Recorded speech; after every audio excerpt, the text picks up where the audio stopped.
when you look at your background, your family life, and everything about who you are as a person, what made you decide to play football in college from all the other sports? I think it's the greatest atmosphere and the biggest family type. You can get the most connections through football, and I always had the deepest love for football out of any other sport. What's your favorite professional football team? The Green Bay Packers. Packers. I forgot it. The Green Bay Packers. Yeah. And who out of all the teams? Keeps getting to you. No, I'm sorry.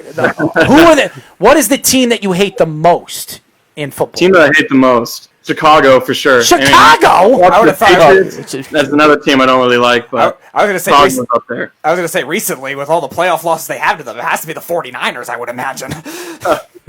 Bears and Packers that's a team that's up there too. They're always finding a way to beat us by a lot, it seems like. Yeah. So, I mean, you mentioned now that being a Packers fan, Aaron Rodgers basically is the whole franchise. Have you been disappointed in the way that they have not been able to win a championship since 2010? I mean, you had that loss in Seattle, which was probably the worst of them all. Do you think that Rodgers is better than Brett Favre, or do you view Brett Favre as being a personal favorite more than you do Rodgers? He's too young to watch Brett. Well, I said, but Favre is a legendary. Watching as a kid was Brett Favre. Yeah. But I'm a big Aaron Rodgers fan. I'm a fan of efficiency, and that's what he is. I mean, barely throws like 5 interceptions a year, and I think he's a top 3 quarterback in the league every year. What about your dad? Is he more of a Brett Favre guy, or is he a Rodgers guy too? He's actually a 49ers fan. Oh, so. Wow. So how did you become a Packers fan? If your dad's a Niners fan, how did you become a Packers fan? My uncle actually is a huge Packers fan. Oh, so you went to your uncle's route, not your against your dad. Yeah. He introduced me to football when I was a kid. So. Really? And so your father. I should have done that. How does that work when you're watching a Packers versus a 49ers, watching them in the playoffs? How does that work with you and your father watching the same game? Usually it just ends up with me yelling at the screen and him just sitting back laughing. Well, the Packers usually, it's really the last year was the first time we saw the 49ers in the Super Bowl in over almost 30 years. No, they were in Super Bowl. They lost to the Ravens. The Ravens, that's right, with Jim Harbaugh. And they beat the Packers in the playoffs that year, too. Yes, I remember that. Yes, that's true. That was Kaepernick's coming out party that game. Yeah, he had, 181 rushing yards? Yeah. Lit him up. Yeah. Unfortunately, and now Kaepernick is not playing for anybody. But, I mean, he did what I should have done. I shouldn't have been a Jets fan. My dad was. I should have just rooted for somebody else. Why is that? Because they lose? Being that it's 50 years in my whole lifetime that they've never won. Well, I'm a Jet fan, and unfortunately, I've watched a lot of losing here in New York, no matter what team I rooted for. I mean, New York, for some reason, no matter where, it's the number one place when it comes to sports, and everybody wants to come and look at the great, shiny lights, but for some reason, New York sports has not been on top of the globe for almost, 10, 15 years. So it's not something to watch. It's not something to be proud of being here from New York. Maybe more from Oregon than it is from New York. How's that sound? Yeah, we don't have an NFL team here. So well, that's fine. But you're a Green Bay Packer fan, and they have a better chance of winning than the Jets do. So there you go. Yeah, exactly. As you guys know, we are talking to Linfield University offensive guard Matthew Metcalf. Now, Matthew, we do this all the time, and I'm sure you listen to Patrick Turner's interview, so we're going to ask you some silly questions. Are you ready?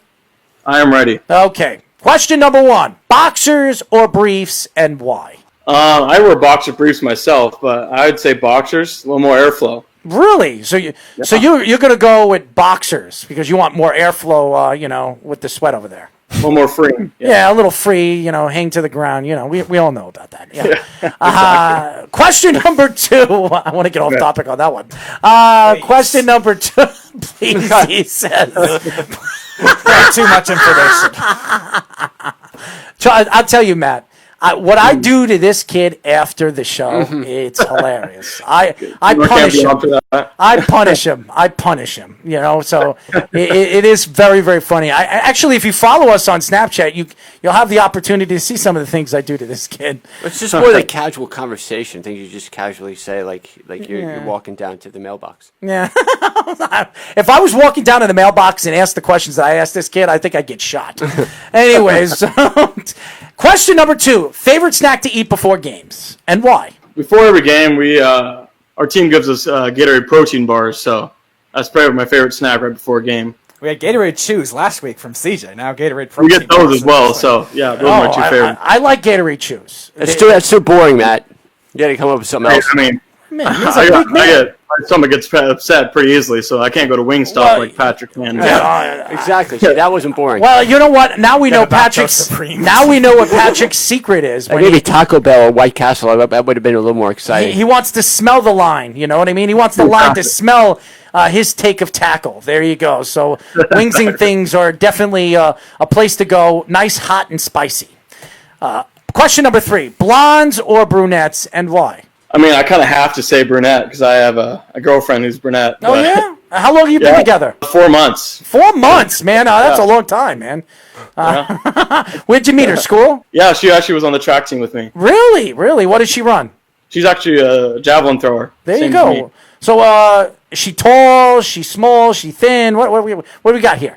She's 5'9", so she's pretty tall. Oh, okay, okay. Can she compete with you by throwing a javelin, or do you still outdistance her? I mean, she could try, but I outdistance her for sure. You want to give her a name so you could give her some publicity over here? Megan Palace. All right. You want to say I love you? What do you want to? Maybe he wants to sever I don't want to that. throw him under the bus there. Okay. Question number 4. Okay. If you had a weapon to hit Speedy with, what would it be? A hockey stick, a baseball bat, or the back of your hand? Back of the hand's a little more disrespectful than anything, so I'd have to give him the respect. Go for a baseball bat. A little more. I could see that being more respectful. I do. You could do a lot lot of things with a baseball bat besides hit him with I'm it. surprised A you little didn't more go for damage any, as well. I'm surprised you didn't go for any of the things you could throw in a track meet. You probably could throw that. And probably that one probably worked as well. Probably hit you with a javelin from 100 That'll feet. stab me. What is the craziest thing you've ever done in your entire life?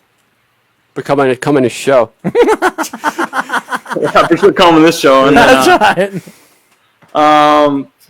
I mean, I haven't done a ton of crazy things in my life. I know that's a pretty boring answer, but I mean, I live my life to the fullest in any way I can, but not try to hurt myself in any way. You want to hear a crazy thing that I used to do, man? When I was your age, I was turning 18. My friends wanted to play a practical joke. Now, I've never drank anything in my entire life. I never drank anything besides this particular session of what happened. I didn't start drinking or didn't drink anything till the age of 23 after this.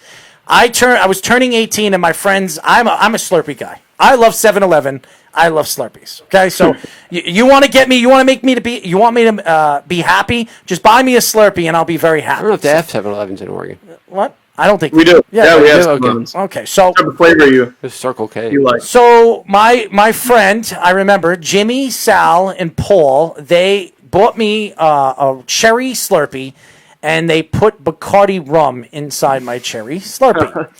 Now, Thank you for that idea. At first, I didn't, it tasted tangy, and I knew there was some kind of deficiency taste to it, but I kept drinking it. You know what I mean? It was a hot summer day.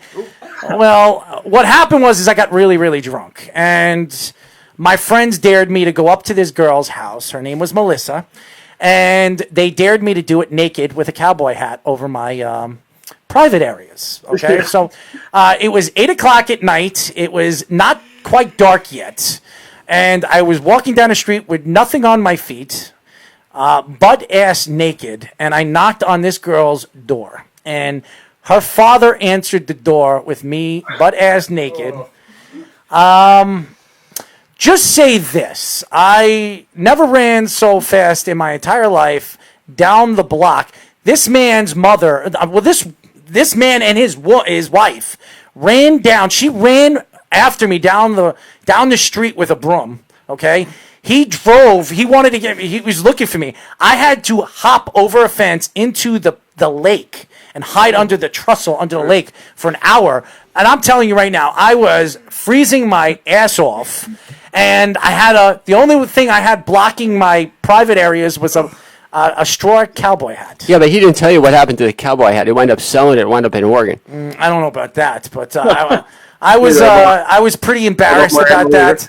After that, I never drank anything again until the age of 23. So I learned my lesson. And he still only drinks once a year. I only drink once a year, so I don't really drink. I wouldn't say that's the reason why I don't drink, but I have this. Spike a Slurpee. I do not want to spike a Slurpee. I've done enough spiking a Slurpee. I will do crazy things when I get drunk. Okay, so I try to stay away from doing anything stupid. So there you go. Anyways, before we let you go, because I love your personality, and I definitely want to do this TikTok thing with you. I think it would be great. To me, who was the person in your family that really pushed you to play sports? Was it your mother? Was it your father? Was it your uncle?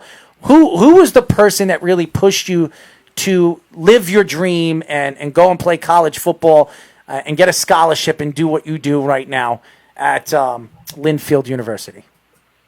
It was actually my father. He's been a coach for me ever since I was a little kid. Started football in 5th grade, and ever since then, he's been coaching me every year. And no matter what way he can try to help me. He was actually my javelin coach as well, and my wrestling coach. So he's definitely been the person that encouraged me the most. Wow. So you must have a small school. So your father's coaching you in all different sports. I'm just kidding. He finds a way to get coached. Listen. My father was never. I was very lucky. I had the athletic ability. My father was never into sports, so he used to come to hockey games, and people would say, "Wow, your son's great." I was like, he'd be sitting there, he'd be eating his grapefruit or something. He'd be like, "Yeah, well, good for him." I mean, my father didn't understand the game of hockey, but these little insights to your life tell us a lot. Yeah, it does. It does. Unfortunately, it does. But that's why I'm here. That's why I'm a host of a radio show. Anyways, Matt, why don't you tell the fans how they can find you on social media? My account is called Matt Metcalf 71, and Metcalf is spelled Metcalf. Are you related to DJ Metcalf? I mean, the resemblance is pretty close, but we're actually Eric Metcalf. second cousins, maybe. Oh man, I love having fun, man. I love it. I love it. Anyways, I would love to get you back on the show. Do you think you're gonna have a football season this year for D1, D3? For right now, we're pushed back to the spring. Really? And we're looking at a full season yet, but we're looking to have some games for sure. Well, I would love to get you on when the season starts. I will have Jillian reach out to you because I think you would be great for TikTok. You say you're a great dancer. We have the tight ends duel, and we have now the offensive lineman duel if you get him and Lorenz. I think I'm going to have a $500 grand prize. a nice bracket of each position. So you guys will earn. You guys will earn something. Whoever wins will get something out of it. So it's not going to just be a competition, stuff like that. I will have some kind of like a reward where if you win or whoever wins gets a $500 reward or something. I'll figure it out. But I would love to get a round robin of like 20 guys, 30 guys to do this. I think it would be really, really funny. We'll post it up. We'll have fans vote. And I think it'd be great. I think it really put you guys on a pedestal, especially some of you guys that are looking to go play professional football, and for people to get to know your personalities, because all of you guys are very unique. So, I've learned a lot about you guys, not only who you guys are as people, not on and off the field, but learn your personalities of what kind of music you like, how many times you want to smack the hell out of Speedy. I mean, there's a lot of things, a lot of things that I've learned about you guys. But I really appreciate you joining us, and I will have Jillian reach out to you, my friend. Awesome. Thank you guys for having me. I'll make sure to practice my TikTok dances. Oh, you better, man. You better, because this is a competition. There will be a reward. I promise you that. So you will have the opportunity to win something. We got the tight ends and the offensive linemen. So we need multiple from each position. Not only will you get a wonderful $500 prize, you'll get an autograph by me, which is going to be worth a lot of money in the future. Better. It's more worth it. I'll even sign my name and I'll write a nice little story to you on a baseball hat. How's that sound? That sounds good to me. There you go, and you can put it in. You can wear it just like your cowboy hat. Exactly. I'll put it on top of my cowboy hat. There you go. Just don't wear it where Arrow wore his cowboy hat. You do not want to wear it where I wore my cowboy hat. Well, it wasn't mine. It was my friend's straw cowboy hat. It was really. All right, it was in your possession at the I time. still have that hat, by the way. I still have that hat. I have it. I really do have that hat. I forget where I put it. I put it in one of my boxes. It's stored away, but It is a funny story, and we all signed a hat after I did that. So, Oh God. what do you? Hopefully you threw out that marker. I didn't. We didn't. I don't even remember what we wrote it with. It was a magic marker. How is the magic marker going to work after 20-something years? Fair enough. There you go, Speedy. Come on, Speedy. Use logic here. Anyways, Matt, thank you for joining us, my friend. Thank you. It was a great time.